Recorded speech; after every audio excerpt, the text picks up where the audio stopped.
Mga karanso, gina-prepare ko subong ang vegetables. Kay part 2 ni siya sang ginaluto ko nga bihon. Bihon gisado. So, pareho carrots ang ginakiyad ko subong. Tapos, cabbage.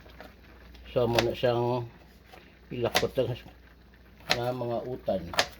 Magluwas sa baboy, manok, kag kasayan.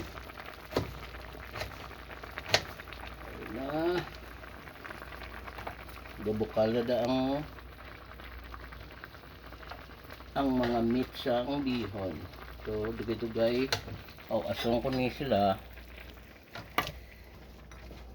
kag ibulos ta ang bihon kag ang mga vegetables niya.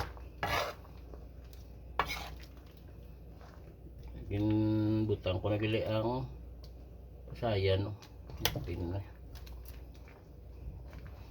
Okay, dok. Hindi ko ni butang kuan man. Sulod man. Uy. Lang dahil lang. Minta na dyan suludan. Aduh.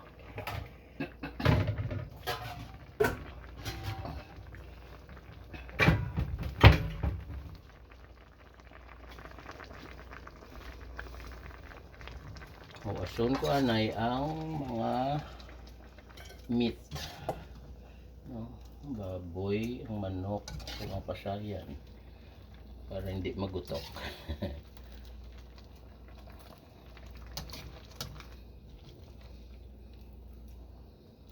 Excuse me.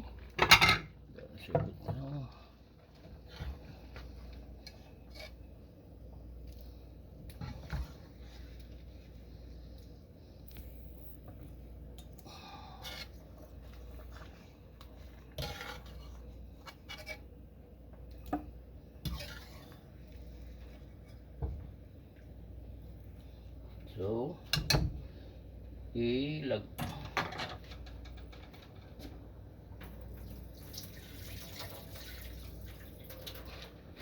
butang ka na ang carrots.